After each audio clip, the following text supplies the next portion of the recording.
Now we shift gears. This is Mae Brussell, and it's KAZU FM in Pacific Grove, California. It's broadcast number 629, December 26, 1983. I will begin with and we'll talk about what we did last year in one moment. I usually don't have guests here, but there's two fellows out here from Michigan who did that 1984 calendar. You may have seen it it's been advertised in Mother Jones and People's World, and it's sold here on the peninsula. We talked about this for a half hour before World Watchers began, so we'll just briefly mention it. Howard Levine and Tim Keefe are here, and they did 2 years' research into the way we lose our freedoms, and on certain dates, what happened. They have it in interesting order. What happened on December the 1st or December 26th, and going down the line, how our freedom is whittled away. I don't know what more we can say a little bit about this, because this tape is against the regular broadcast, goes out to a different audience. What do you want people to know the most about the calendar when they get it? Let's start with Howard. Just what do you think the goal of this is to get across to people? I think the goal of it is to let people know exactly how far we've come towards that Big Brother society, how far our freedoms have been eroded, and that if they don't really stand up and do something about it, and everybody really not be afraid to say what's really going on, then things are just going to keep getting worse, and we're really going to end up in some of the deepest problems we can get into. So you think that they should be able to recognize how things have happened at certain dates, right? Right, not only how, but also why. Why? Does it explain? Well, it explains why. Yeah, you have a reason there. Yeah. Tim, what do you feel about it? How do you want this calendar to be? If people buy it, what do you want them to feel about it? Well, I think that it should be received as Orwell's book was intended as a warning. I mean, he wrote this book and didn't prophesy necessarily, but said, here's things that possibly could develop and that people should be looking at this. And I guess just to repeat what Howard said, that people ought to seriously be looking at these issues and understand that this is real and that these are real problems. I think that's pretty much the message. Yeah. Well, they're real. Just before we began World Watchers, I got a call on the first part of this program, the talk show, asking me, how do we know when our freedoms are gone? What are the symptoms? Are we victims? And I think two of the best ways to recognize it are the two things that I've been hitting on the news for the last 4 weeks. We rarely have an occasion to see it so flagrant. One is the invasion of Grenada. I've been detailing for you what happened at the mental hospital, the mysterious body count, the secrecy, the first time of a military invasion without the press being there and the president lying overtly, no civilian was killed, and then having admission of these extra bodies and the bombing of the mental hospital. And the other one is the taking of Larry Flynt, who begins on the air with talking about the Korean airline and Larry McDonald, and then publishes the WerBell and gets on the radio and talks about how he's going to start a magazine to expose different things. And his intent was one thing. The front page is very clear. He wrote it himself. His mind was clear. And within 2 months from the time 1 month and a half from the time the WerBell is out, he's in a federal institution in Springfield, Missouri, and his wife and lawyer are there and allegedly can't get in. The family couldn't get in to see him. Nobody can see him. There's a total press blackout except for people that listen to World Watchers. They don't even know where he is. And his intent was to get a magazine out that the researchers and all of us could talk about. And within just 2 months, as I've said on the air over and over again, how many people would have Mitchell WerBell, G. Gordon Liddy, and Gordon Novell, and there's Dick Gregory and Timothy Leary right down in your home and on your payroll when he didn't have these people before. He hadn't had them around. He'd been shot. He knew that they were covering up who shot him. He was protective of who came in. And all of a sudden, the top people for the A-team from the CIA move in. So this is a visible way of handling freedom of the press. You take away the publisher.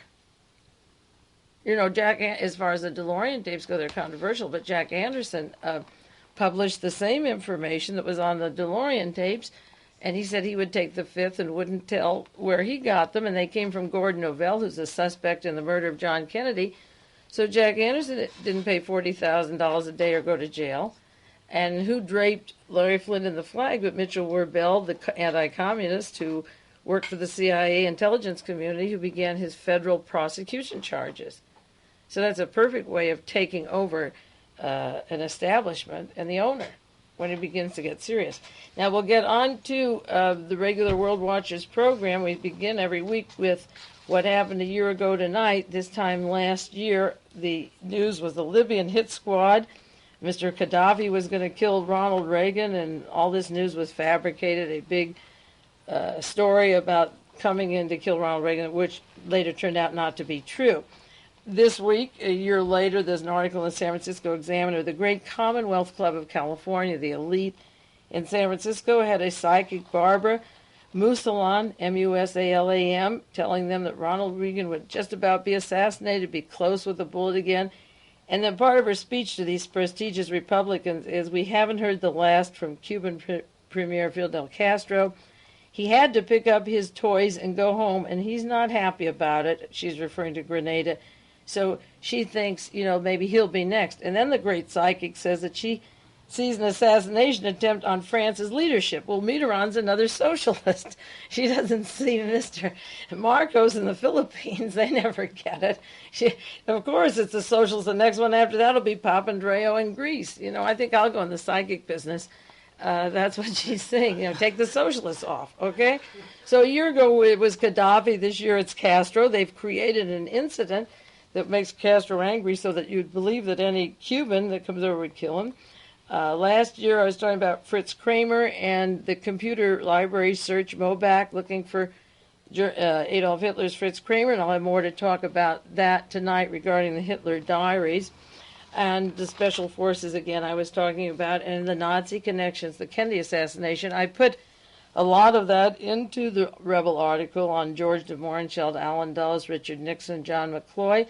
I didn't have room for Leon Jaworski, the special forces out of Fort Bragg, North Carolina, with the Nazi connections training to kill Kennedy, or Clay Sean Permindex. I didn't get it all, but we did pretty much. You learn that article, and we'll go on to a lot more. There was some more on the Freedom of Information Act, the material on auto, Alfred von Bolschwing, Eichmann's superior, who lived in California and put Ronald Reagan's secretary as ambassador to Vienna.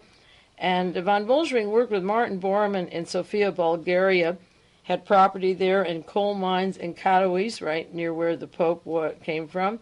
His father was Richard Otto Wilhelm Ferdinand Baron von Bolschwing, with his property there in Bulgaria. So when they try to pin a Bulgarian plot on the Pope, it could be Otto von Bolschwing's Galen network as easily as, and it actually has more to do with that than it has with the leftist Bulgarian government that came into power. One quick thing about Mitchell WerBell Livingston WerBell, the obituary of the New York Times was a little different than the San Jose Mercury. It said in 1965 it mentioned his Dominican Republic activity. It said 2 years after that, 1967, he was indicted in a plot against the Castro regime in Cuba. Mitchell WerBell has worked with all the anti-Castro Cubans that were suspect in the murder of John Kennedy, and then he moves into Larry Flynt's home. It says WerBell and his two sons disbanded their munitions trading and manufacturing company after federal agents seized 3,400 machine guns on charges of improper record keeping. Most of his machine guns are silencers, so that would be like 3,400 that you can't even hear or see. Little handgun machine guns he shoots out. He's got a whole arsenal. He's pretty good at that. Well, the general is dead. I learned from somebody on Larry Flynt's staff that he had called 3 people and said that he was going to be murdered, and they take him to the hospital. They went to the hospital and couldn't see him. This is what I was told after the death just this week. It's hard to check it out, but I trust the source, and he seems pretty close to Larry Flynt, and it seems WerBell knew that his time was up. Now, one quick item about Johnny Meier. I'll do a lot more on him.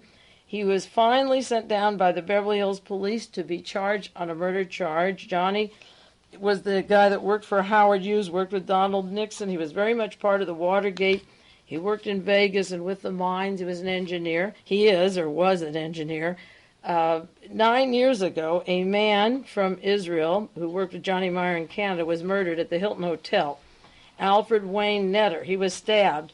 And Netter was an Israeli hero from the War of Independence in Israel, up in Vancouver with they were making a video.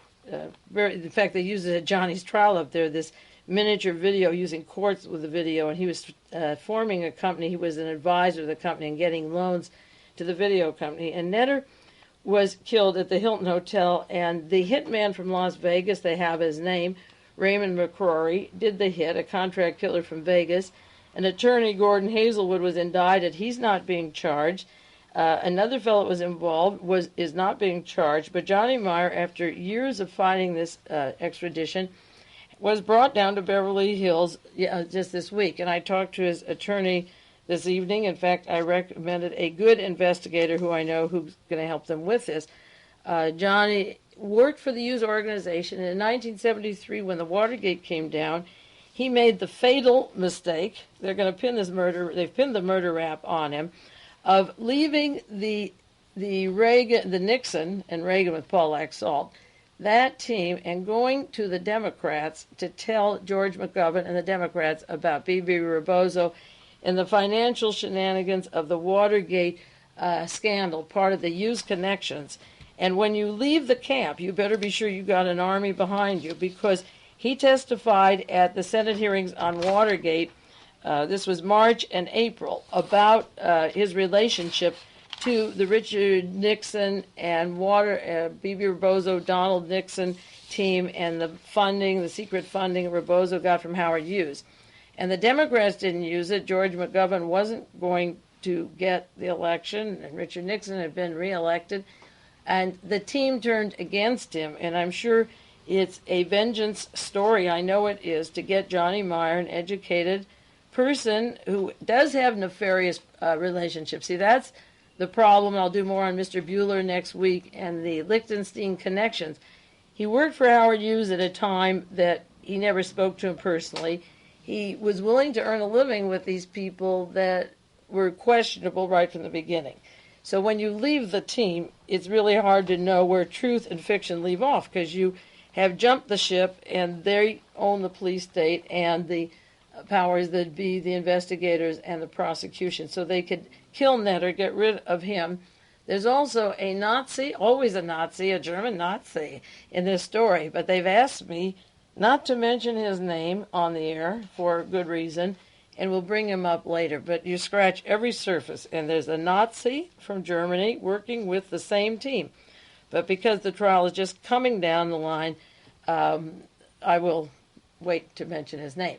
Now, what I said to his attorney was that the Beverly Hills Police and a particular person have been intent on prosecuting Johnny, and what they should really do is ask them on the stand their relationship to Jack Eggers, the chief of police of Beverly Hills, who drugged Howard Hughes before he was shipped to Boston, and Bobby Hall, and the Watergate defendants. See, there's a contradiction in them trying to prosecute Johnny Meier, because the L.A. police and the Beverly Hills police are synonymous with the Howard Hughes organization, with the Romaine Center and the whole Summa Corporation. So for them to prosecute Johnny is to punish him for exposing the truth before the Senate committee. And I felt that in the first hearings they should bring up all the relationship of Howard Hughes to the Los Angeles Police Department and the Beverly Hills Police. So I'll be pulling that out for them this week. I wanted him to do this a year ago, but he never believed that he was up at Calgary, Canada, and removed from this scene, that in lots of ways he never believed that they would send him down, so he didn't do his homework. Now he is in the they've taken the Los Angeles Police Department. The index of the Senate hearings, of Watergate hearings, I have the index and I also have the hearings. Johnny Meier's name comes up many, many times. His role with the Internal Revenue and the Hughes organization, with Chester Davis, with Donald Nixon, with Edward Nixon, with John Ehrlichman. You can see he was right in the mainstream, and the testimony on the Hughes contribution to B.B. Rebozo, Herbert Kalmbach, and F. Donald Nixon's relationship to Johnny Meier, Rebozo and Johnny Meier. It gets pretty iffy, and if Rebozo and if Ehrlichman set up the group that went into Dr. Louis Fielding's office with the White House plumbers, and the LAPD worked with them with Louis Tackwood. and Squad 19, so that the very team that is nailing him on this 9-year-old murder charge works with these agencies. And I feel that the best defense is a strong offensive. Go for them, Johnny. And I think that's what he should do, go after them. Now, leading up to most of the broadcast tonight's going to be on a continuation of the Hitler Diaries, because this is the big story of last year, and I think it'll weave into next year. This is a lot of indication of the people involved should be continuously investigated or exposed. And I'm going to begin that section with an article it's the Washington Post. Private FBI file held sensitive information of interest to J. Edgar Hoover. I don't know how many of you saw it. It was December 12th and December 13th, Washington Post on the files. And briefly, what this article says, and I called the person who wrote it's about him, he gave an interview, wrote the story in U.S. News World Report. His name is Athan Theoharis, Theoharis. He's a history professor at Marquette University in Milwaukee. He has 7,000 pages of J. Edgar Hoover's files, and he's putting them in Washington, D.C. Maybe you guys, I don't know, I'll look up the name. They're here. I have the address of where you can get microfilms of all these. He's putting them all in microfilm so everyone can have them. And everybody's name will mean something different to other people. What caught me about the first thing in the article was how these files were accumulated on political figures with J. Edgar Hoover and Lewis Nichols. Now, Nichols, you remember, was the partner associate. He was J. Edgar Hoover's close buddy. But he worked closely with Lou Rosensteel of Schenley Liquor, and that's when they brought in Roy Cohn, and that was with the whiskey mob connections to the Federal Bureau of Investigation. And then, of course, as I wrote in Rebel and refer many times, J. Edgar Hoover worked closely with Hitler's top agents, Mr. Reinhard Heydrich and Ernest Kaltenbrunner, so that they were political. Herbert Hoover put in this J. Edgar Hoover when he was Secretary of Commerce, and this was a political agency right from the start. Now, one of the people they mentioned that they followed was Dwight D. Eisenhower, and of course when he was in Europe he had an aide and he could be away from Mamie and having a good time and fix him up. But he's a perfect person to set up as President of the United States, because you already have the blackmailing on him before he comes in, and he's got his sweethearts, and he's not going to go too far off the line. He can make Allen Dulles Secretary of State and John Foster Dulles the CIA director. Then they have their Nazi network all set up because this guy is already goofing off and having a sweetheart, and they have the information, and they can bend his ear to behave pretty much the way they want him to behave. Now, interestingly enough, these memos indicate that it was an aide to Senator Joe McCarthy who approached the FBI with the information of this Miss Summersby and how she was married and lived in New York at the Shoreham Hotel and had her liaisons with him. Well, there is old Joe McCarthy that I wrote about in the article on the 007, the Korean airline, with his links to, he was dead, but the links of John Reese and Louise Reese to Larry McDonald and to Robert Morris, and also in the article in Rebel that I'll be referring to over and over again, the Nazis behind Joe McCarthy. And this was Adolf Hitler's little favorite cutie thing, was the whorehouses and the women, and control all kinds of people, news media and generals and so forth, by who they fix them up with. And also the Howard Hughes organization, that was the other Johnny Meier, M-E-Y-E-R, was the procurer of the women for the defense contracts. So Joe McCarthy, Senator Joe McCarthy, just happens coincidentally to be the guy who's tipping off the FBI on Mrs. Summersby, and he has these two close associates that are close to Adolf Hitler in Germany that made him the senator. And while Eisenhower's in Europe, these lovely liaisons are going on and go way back to the time when they're going to bring him home to be president, and they're letting him party around in Europe and continuing and then having these memos. They kept those on him. They started these files according to the Freedom of Information Act in 1941, and there's more locked up. There's 10,000 more pages he couldn't get. But if you go back again, the Rebel, I begin in 1940 to 45 as the first segment, and I'll be referring to that many, many times on broadcast from now on because it's printed and you can see it. that just a year and a half after Germany invaded Poland, and J. Edgar Hoover was close to all the top Nazis and later becomes vice president of Interpol, and SS Karl Wolff is working right there with Alan Dulles during the war, and he's the liaison between Treblinka and Hitler and Himmler. All these people are working together, and just coincidentally, J. Edgar Hoover wants to set up these files, confidential files, on the sex of future presidents like Eisenhower and Kennedy and Franklin Roosevelt, and they're keeping the current president just before he passed away. They had Eleanor with a liaison with a man 26 years younger who turned out not to be a lover but a friend, and he had another woman, and these papers show how Franklin confronts her, and there's this big fight. Well, J. Edgar Hoover was nosing around under everybody's bed, and these documents, according to the Washington Post, tell about the role of J. Edgar Hoover. He had a wiretap on somebody, and it was important. He wanted to check out, Franklin Roosevelt wanted to check out the Vichy government if Herbert Hoover was in touch with the Vichy government during the war. And they asked the fox, guarding the chicken house, to look into it because Herbert Hoover had appointed J. Edgar Hoover, so he was beholden to him. And J. Edgar Hoover was working with the Nazis, and we were supposed to be neutral. But if you go back again to the Rebel article on the role of John McCloy with the Vichy government, or the article in Harper's last year that I did several broadcasts on, John J. McCloy, the future president of Chase Manhattan, who was in Paris from 1930 to 1940 and set up Alan Dulles, who was their attorney over there in Switzerland.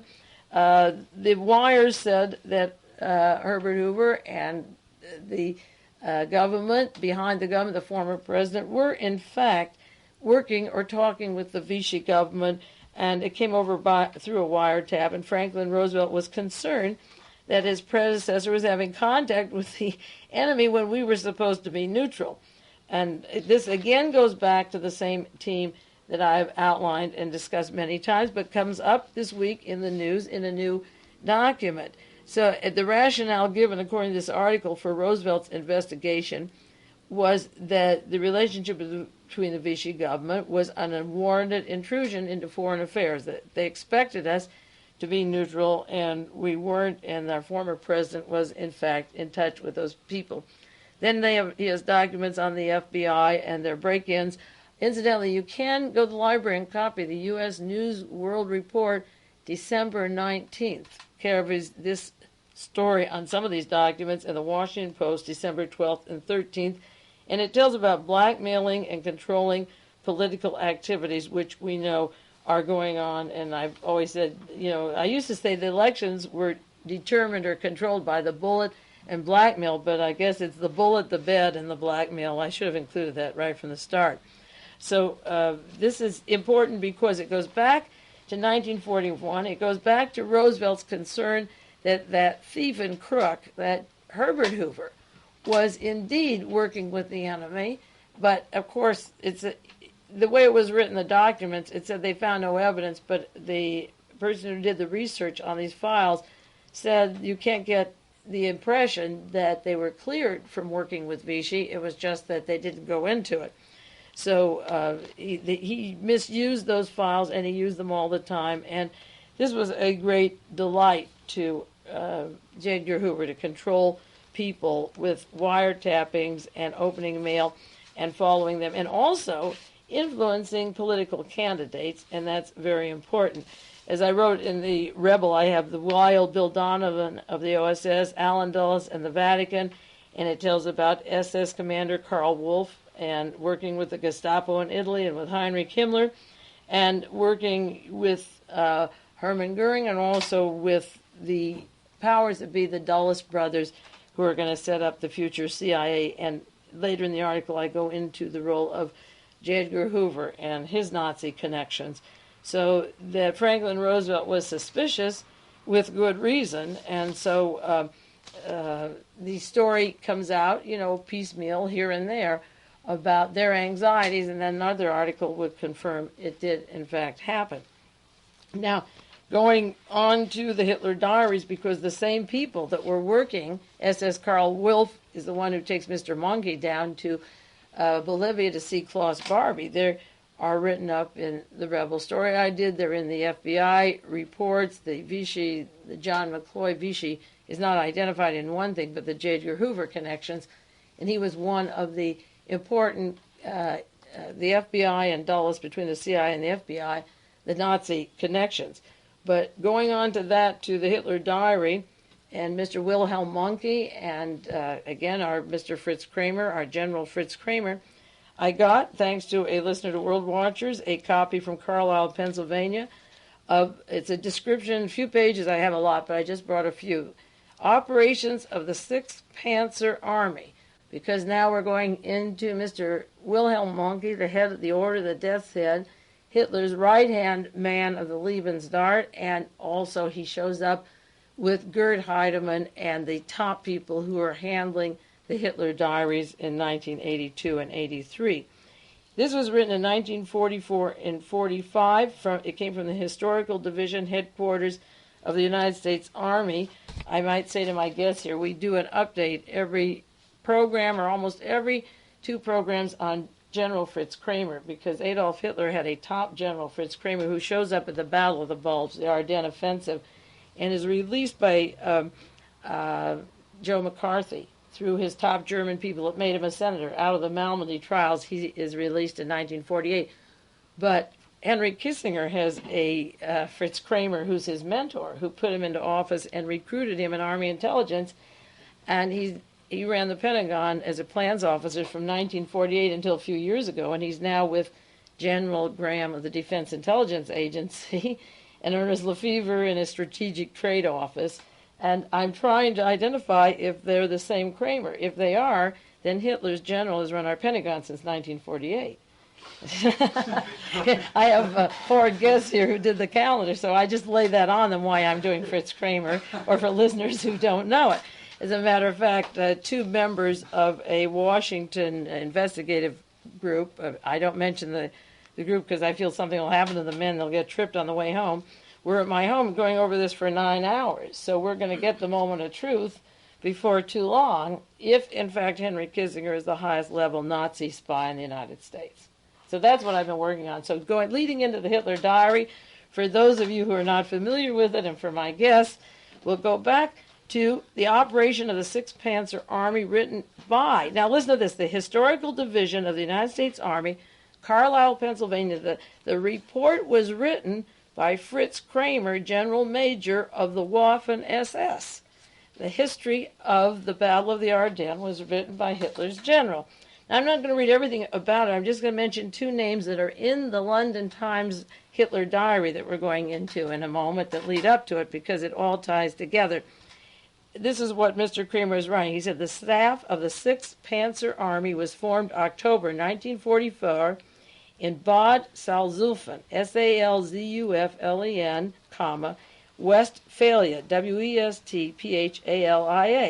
The personnel was 2/3 officers and enlisted men of the regular army. 1/3 of the officers and enlisted men were of the Waffen SS. And we're going into the Waffen SS because the London Sunday Times says that just that $5 million that Stern paid for the Hitler Diary went directly to the Waffen SS because the old Germans were running out of money, okay? They needed that money. Now, you take John DeLorean was going to take $20 million and by selling cocaine make $60 million. So the old Waffen gets $5 million from Stern, and then they can parlay that into another 20 or 30. Then you take the third, you make 90. They've been doing this and salting away money and giving us the cocaine for years. So, 1984. Okay, now the consulting general of the Waffen SS was SS Dietrich, and he was released also by Joe McCarthy. And chief of staff as of 18 November 1945 was Major General of the Waffen, SS Fritz Kraemer. And this report by Fritz Kraemer on the battle tells about where he was. It says on November 16th, 1944, and the Battle of the Bulge is in December of, this is November, it's December, the next month. They're working up from November to December. On November 16th, 1944, on order of the Fuhrer, this is the man who was supposed to be falling apart and dying of all kinds of diseases in St. Vitus dance. On order of the Fuhrer, General Kraemer became Chief of Staff of the 6th Panzer Army and received instructions about the intended Ardennes offensive. Now, he comes in November the 16th, 1944, but Kissinger's Kraemer is in the same area under the same tree in November of 44.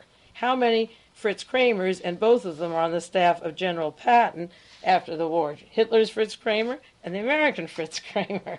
Okay? He's not a general. He's just going to run our Pentagon. So out of this group, working with Otto Skorzeny, and it describes Otto Skorzeny, and thanks to a World Watcher, we have Wilhelm Mohnke working with General Fritz Kraemer and the Waffen SS. He mentions Mr. Mohnke here, M-O-H-N-K-E. We'll take a 1-minute break, and then we're going to come back to the second half of this program.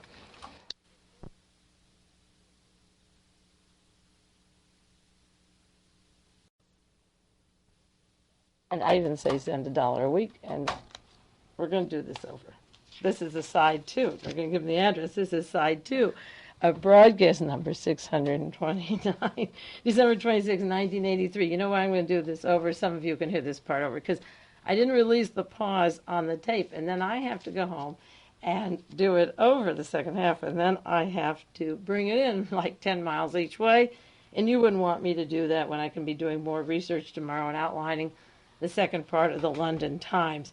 So we'll just get right into one more brief thing about that I said on the air, but I'll put it on the tape for those who get it, that out of Carlisle, Pennsylvania, thanks to a listener, World Watchers, out of the Historical Division, came a report of the 6th Panzer Army at the end in the Battle of Bulge of the Ardennes Offensive with Fritz Kraemer, General Major of the Waffen SS, and he worked with Mr. Wilhelm Mohnke, also a commander, right along at the end of the battle in November and December of 1944.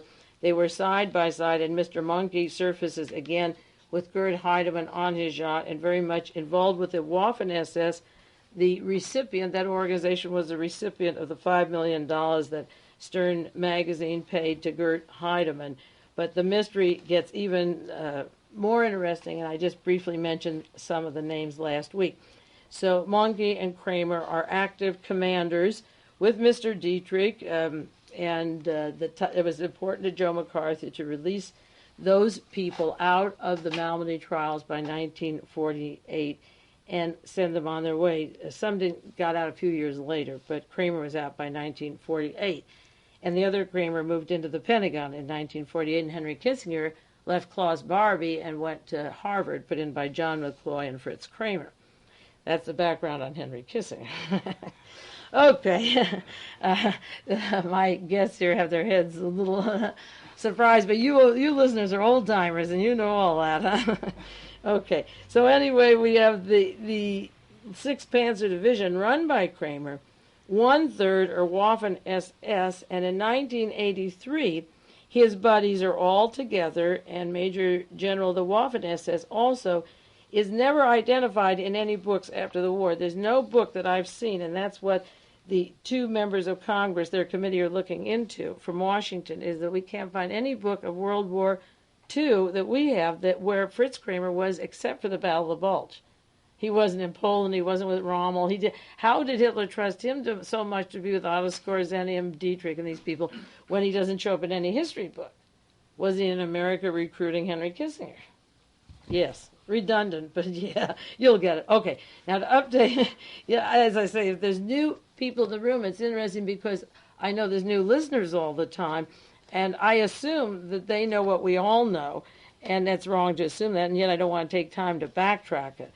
I will backtrack for 1 minute now on the programs I did on Hitler's diary. This was in May 2nd, May 9th, and May 23 of 1983.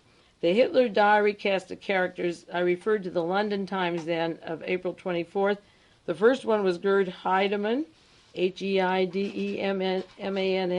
He collects Nazi things, such as Hermann Goering's yacht, formerly used by the King and Queen of England, Queen Juliana of the Netherlands, Prince Bernhard, who was also betraying the Arnhem battle and in the Bulge area with Mr. Casey, who's now CIA director, William Donovan, who went on to form the CIA from the OSS.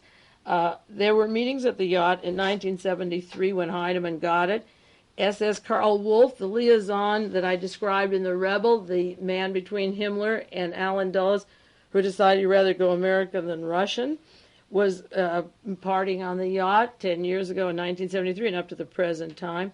He worked for Mussolini. Then Mussolini fell. He worked for the Nazis. He was caught running Treblinka and a few other places, and finally was put in a camp about 10 years after the war for a short while.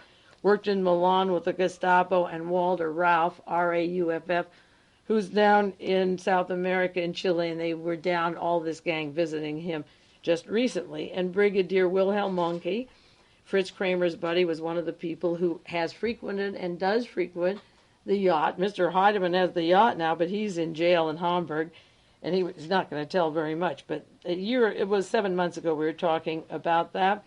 And the various people, that the pilot that took Hitler's papers that were supposed to have been kept in a hayloft. The people that worked with Hitler flying the plane, several planes went out one evening. One crashed. One actually did crash, and that's a true story.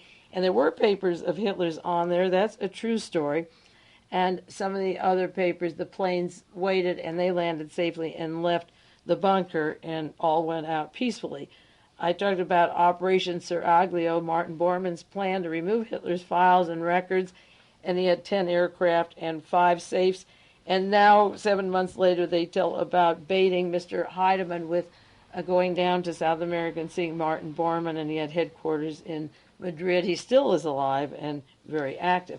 That was one broadcast this last spring, and then we went into you, Trevor Roper, who not only identified the fact that Adolf Hitler died in the bunker, he hadn't been in the bunker, he was head of British intelligence, knighted by the Queen, but he made up the story of the Hitler death, or the bunker story, that later had no basis, in fact, from what he could have known at that particular time. Then Trevor Roper was the man who is on the board of London Times, knighted by the Queen, one of the top heads of British intelligence, who authenticated the Hitler diary. Now, the trick about the Hitler Diary, part 1, before we get into the next article, and I've only got 20 minutes to cover this one story. Part of the thing about the Hitler Diary is that they had them in Europe for 2 years, Stern and other people. And they had this, one person said 101% accurate. The only problem was once they went public and the world saw them, they said that the paper and the ink came from 1954. Therefore, it couldn't have been real if you assume that Hitler died. If the paper and ink is new and nobody knows where he is and everyone he knows is together now, why do you have to assume that he didn't write some of them? Because they're making money off him, and it's going to his old Waffen FF, and that was formed to preserve, Liebesdart was formed to preserve his monarchy for 1,000 years. So if the ink and paper are the objects that throw it off, but everyone who looked at it first, Mr. Heidemann worked for Stern Magazine 20 years. He was one of the best reporters.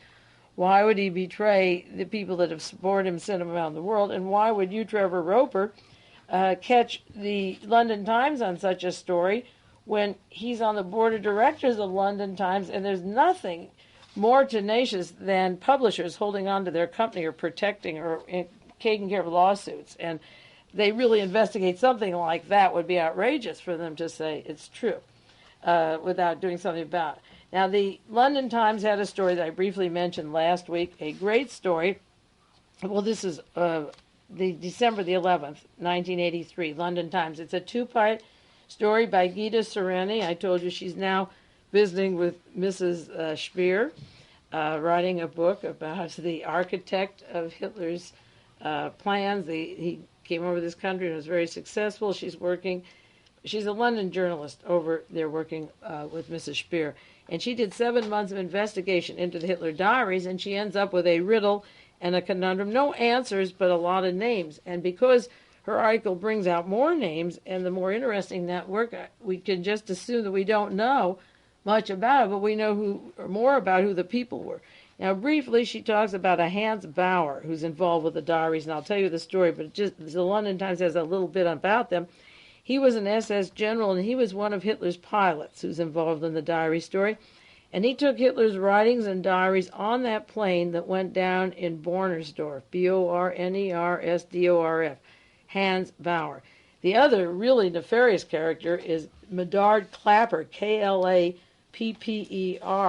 And this article has some really horrendous things to say about him.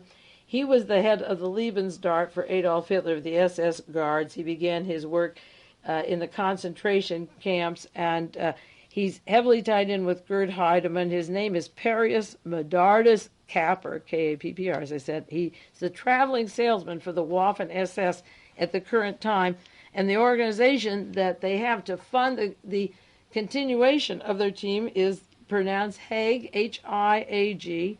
You could reverse it Haig, but that's the connecting link of the Lebensdorf.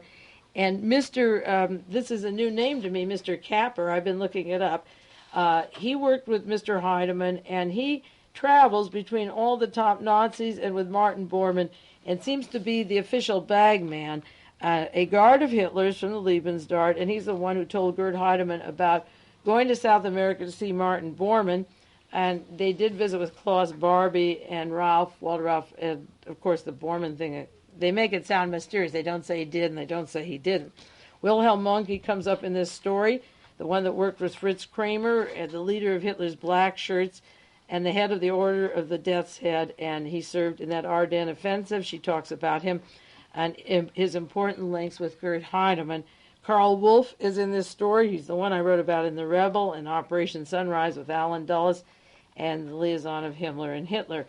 He's in this diary story. And Fritz Stiefel, that's a new name, S-T-I-E-F-E-L. He's a collector of Hitler memorabilia from Stuttgart, Germany, who first showed Heidemann the first diary with a Mr. Cujo, who's now in jail. The two of them are in jail. And Jacob Tiefenthaler, I mentioned him last week, Tiefenthaler. He's a member of the Waffen SS. He was a member of the Waffen who helps support and fund the Hague, that organization, but he has another job. He works for the United States Army in Germany and works continuously. He's hired by the U.S. Army in Germany in the audio-visual department while he's the bagman for the Waffen SS. Gets a little more complicated. Okay, so those are some of the main characters. Now, I summarized the London Times. As I say, last April, these papers were authenticated. Many experts were involved. There were two reasons that you, Trevor Roper, would authenticate them. I said before, expert on British intelligence, and because he was on the board of the London Times, he had a reason to be accurate. And the ink and paper were not consistent. Until 1955, they weren't made. So they decided that 7 of the volumes were fake. Therefore, they didn't consider 60 to 62 volumes in total. They only looked at 7 and said, oh, these are fake. This is new paper. Therefore, fake diaries, case closed. We'll put the boys in jail. So you, Trevor Roper, who authenticated the diaries for the papers, had to come back after they'd had them around for 2 years and say, oh, no, mistake, forged. And Heidemann, working for Stern, had to take a huge sum of money and pass it on, which was like $5 million. And now he got some payment of several $100,000, which is linked to Bormann's money. There's 12 cache of Nazi money buried away, and he claims this is a down payment for future maps of where the Hitler treasures were that Göring had set aside, and he owns Göring's yacht, where Monkey and all these people, SS Karl Wolff, are floating and down to South America, and still raising money for the Waffen SS. So the story in the London Times, the new one, is that Mr. Heidemann got his diaries from Conrad Fisher, whose name is Conrad Cujo, K-U-J-A-U. Last May, when the diary episode closed for all purposes, he said, I wrote the diaries. And he was a partner with Mr. Heidemann, Gerd Heidemann, who was supposed to have kept the money. Now they are side by side in Hamburg prison, a few cells from each other.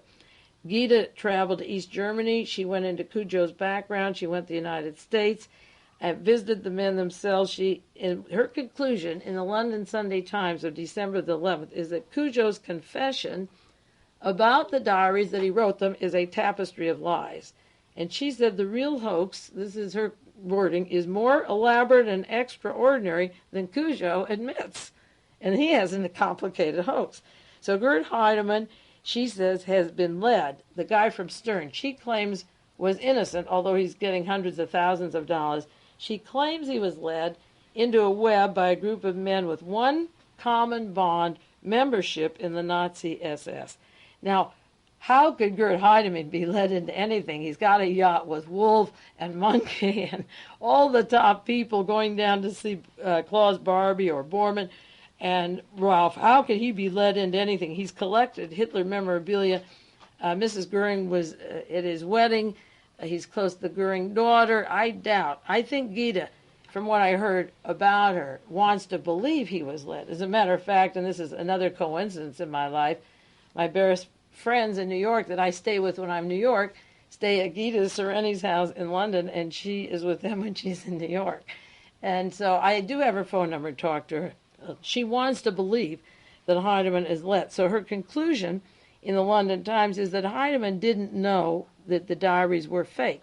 He had them for 2 years, and everyone was examining them. Maybe they were real. Maybe he didn't know. Maybe they're not fake. He doesn't know they're fake. I mean, we think they're fake, but Heidemann doesn't know they're fake, and he believes that Hitler wrote them. And she said the diaries were one strand, as I say, in that web that led her to believe that, and also not her, pardon me, she led Heidemann to believe that Martin Bormann was, in fact, willing to see him on the basis of the diary. In fact, Martin Bormann designed the cover, and it has his shield on the Hitler diaries. The current shield Martin Bormann did. That was something that didn't come out in the first time the diaries came around. Now, in the prison in Hamburg, Gerd Heidemann is, and she describes a contrast between the two. One, Heidemann is serious, the stern writer, frozen. He says he's tense. He says, I'm not a crook. He's sort of Richard Nixon type. And Cujo is there, and he's joyful, and he's full of energy, and he's the prison clown, and he's gets into conversation with everybody. But he knows a lot. This is a joke for him. So what he said, this is a quote of her interview with Cujo, nobody knows as much about him, Adolf Hitler, as I do. And all these historians, this is his quote, all these historians ever do is repeat each other's mistakes. He's in the Hamburg jail. He said it took me no time at all, 2.5 hours, to figure out a reprint. He says he wrote a diary in 2.5 hours, and she said he can't resist that when telling her that when he gets out of jail, he will produce a really big surprise, Hitler's daughter. This is Mr. Cujo, who's claiming that he wrote the diaries. And, you know, nobody in Europe saw Hitler with a daughter, but a dentist at UCLA said that he lied about Eva Braun's dentures and that they were in Berlin, and that she did, in fact, leave the bunker. And this came out just recently in Sweden and in the United States, that he had lied about her. And many of you read in the last few weeks, and I haven't had a chance to do it, how when the Popessa died, she finally left the truth at the Vatican and kept the Tsar's daughters, 2 of them, and housed and protected them in the Vatican. And then 2 days later, Anastasia was kidnapped down in Delaware, Virginia, where she lives. They basketed her off somewhere 2 days after the story that she might have been living in the Vatican and protected. Well, this story goes on that Mr. Cujo describes what he did, but Gita Sereni says he's a compulsive liar, that everything he said to her was true. He has a Stuttgart lawyer who she refers to, who had information about diaries that were in his safe 3 or 4 years before he said he wrote them. Now he says, I wrote them, and I wrote them in these years, you know, like 1980, 81. But 3 years before, they were somewhere else, and they existed. And his lawyer knows they existed. So he's saying he wrote them, but they weren't written by him. And he's not telling, but he's laughing in the jail, and he says, I'm going to give you the big one later. And so he's got this story for them, okay? So she says he won't answer how they belong somewhere else. In fact, they were brought to America, some of them, and sold to 2 Germans in Florida. Years before, he said he wrote them. So she said he won't answer how they existed, and he won't talk. He talks about his patrons and how he offered the diaries for sale in America. But she said when she asked him points on the diary, he can't answer factual points taken from the diary, and yet he says he knows everything about Hitler. And when she asked him a specific thing, he changes the subject.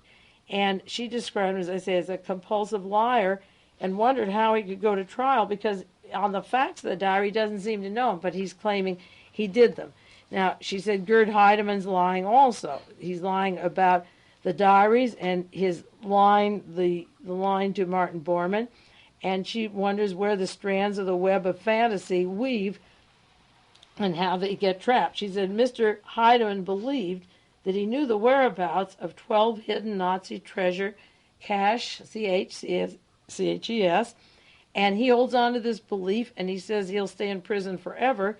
He won't reveal them because he's sworn not to, and he won't tell where they are. But he got at least 100,000 or more, a large hunk of money, and they tried to say that this was a payoff for what Stern bought the diary, that Cujo passed it to him, and he said no, that four men came to him as advance money for a share of the Nazi treasures, and that they will dig them when they're ready. And Goering was pretty good at that, so he not only has Goering's diary, but they're making these veiled threats, and the trial is going, and they know they're lying, but they're getting these veiled threats. Hello. We're going to run 5 minutes over because I had to redo the tape. Is that okay? Okay. Now, we go on to the London Times, December the 12th, 1983. She says that all part of Conrad Cujo's story is riddled with deception. He sort of lies about where he was born. He lies about his businesses. He lies about certain customers that he has. But he's a mystery man who has access to collectors of his Hitler memorabilia and keeps on to them and has made networks with people interested in military replica of the Third Reich. He lived in West Germany, returned to East Germany 13 years later, and began smuggling these things that were salted away in East Germany with his girlfriend out of the country, even in parts of pianos or furniture. So that on the part of the eastern side, where the fortune is supposed to be buried, they're smuggling these relics into Germany that are actual Nazi relics. And this London Times goes into the familiarity that Cujo has with Hitler. He was just a child, a very small child, when Hitler was in power, but they were brought up by people who adored Adolf Hitler and carried on the tradition. Cujo was 7 years old when the war was over in 1945, and Heidemann was 14. They're too young for the Third Reich, but it became an obsession with them and with their families who were involved with the Reich. So they got involved in that. Heidemann, as I say, bought the Hermann Goering yacht that was a means of informal reunion of former Nazis, and she goes into that again, and I've mentioned those people on the yacht. Now, the background of Cujo was the father was a Nazi party worker. He was interested in the Hoffman Group, that he described as the odious Hoffman Group, a neo-Nazi youth organization, and so that he got his son as part of that, and they were close to The Hague, that organization, the Mutual Aid Society of the Waffen SS. Hitler's driver, Erich Kempka, is the head of the Waffen SS, so Cujo went with his collection and began to meet with Erich Kempka recently, in the last years, the head of the Waffen SS. They were meeting in Stuttgart, and they met an industrialist named Fritz Stiefel, S-T-E-I-E-F-E-L. I mentioned him, a businessman. Stiefel has a lot of money, and he supports The Hague, the organization that supports the Waffen SS, and meets with Hitler's driver, Erich Kempka. They have parties, and this is where Mr. Monkey and these other top people get together. They collect Hitler's relics. They support all kinds of activity of the former Waffen SS and take care of each other. As I say, they meet with Hitler's driver, and Mr. Stiefel helps support them, and there's a lot of money coming in. Now, Mr. Cujo was in the United States in 1976 and met in Florida with Wolfgang Schultz, S-C-H-U-L-Z-E, and a Peter Stockicht, S-T-O-C-K-I-C-H-T, from Stuttgart, a lawyer. Now, these diaries were sold, some of them, not 60. Hitler's diaries were sold in the United States in 1976 to these Germans from Stuttgart, where all of these people come from and work and move together in the United States years before Cujo said he actually wrote them. Now, Mr. Stiefel, who's supporting The Hague, called in a man. His name is August Preisack, P-R-I-E-S-A-C-K. He works at the Brown House, which is a Nazi party building Munich headquarters in Munich, and he authenticated a while back the diaries as 101% accurate. Preisack is an expert on the diaries and told Stiefel they were. Then Pryzak brought to Stifel's house another professor, an Eberhard Jackel, Jackel, who's a Third Reich historian. And they were working together on the diaries. They said, this is all there is to it. These are Hitler's diaries. So that Hitler's friends and buddies had some of the diaries in the United States. They're supporting the Waffen SS. They're with Hitler's chauffeur, Hitler's pilot, Mr. Wilhelm Mohnke, that with Mr. Karl Wolff, and the whole gang begins to get closer together. Now, I mentioned another person who this really terrifying. It's hard to believe Mr. Tiefenthaler, Tiefenthaler, was the person, he's an important person, Mr. and Mrs. Jacob Tiefenthaler, who introduced Gerd Heidemann, who has the yacht, the floating Nazis, who goes down to South America, to Fritz Stiefel, the man who's funding the Waffen SS. You won't remember these names, but Tiefenthaler works as chief of audio-visual instruction for United States Army in southern Germany. Now, Gita Sereni wrote this story in the present tense. She didn't say he worked for. Tiefenthaler of the Waffen SS works with Wilhelm Mohnke. That's Fritz Kraemer's buddy, and SS Karl Wolff, the buddy of Donovan and Alan Dulles and J.Edgar Hoover, and also Herbert Hoover, going back to those days. He knows, and Tiefenthaler works with Gerd Heidemann and the gang. He introduced Heidemann to Stiefel. Stiefel funds The Hague, and it's run by Hitler's chauffeur, and involved a friend of theirs from the SS is Hans Bauer, who's Hitler's pilot.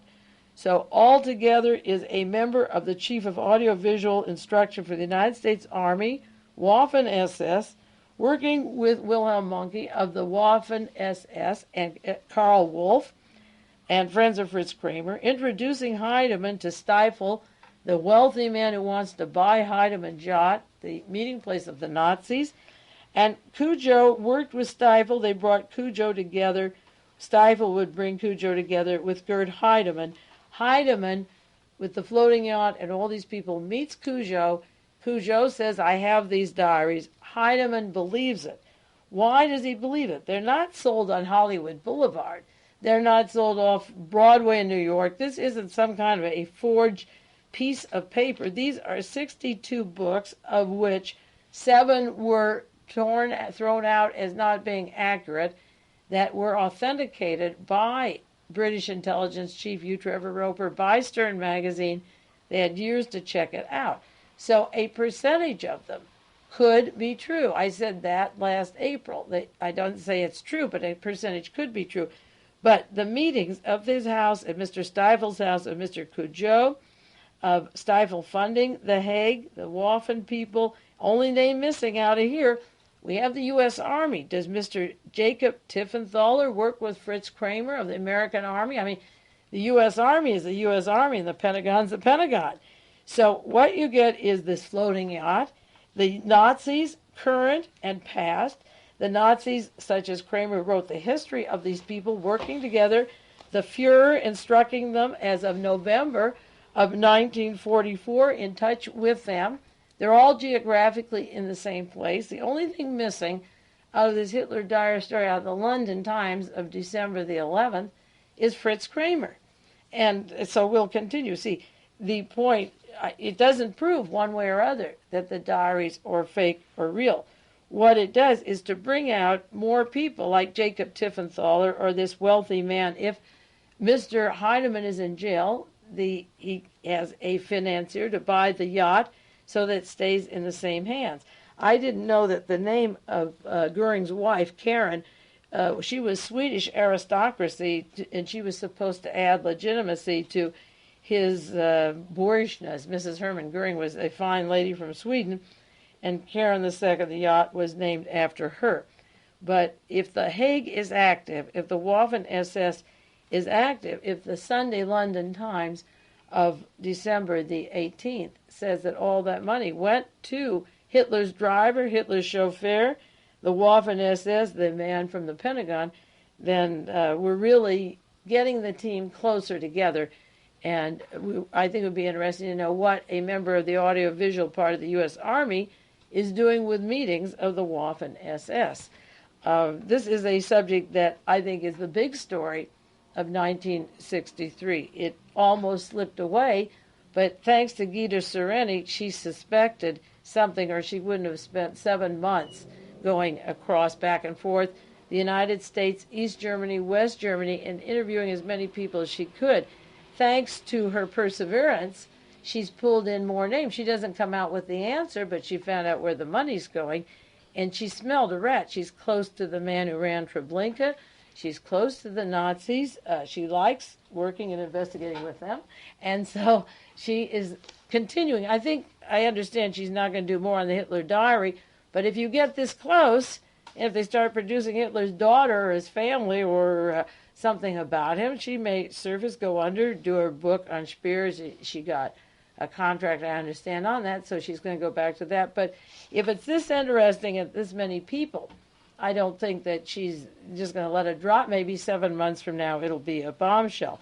But we've never heard about Mr. Stiefel and his funding. And incidentally, what they collect are oil paintings of Hitler, things he painted and drew, and he had hobbies, art and so forth, and we'll keep up with the story next week. Now, I'm running over time here, and our tape is about running out, so we'll continue with this next week, and I'll put on some music. I said we're going to get our blues in about 3 minutes. I said I'd go on till 5 after 9, but I think we'll stop now, and I'll just put on music for a few minutes, and then we'll begin the blues program.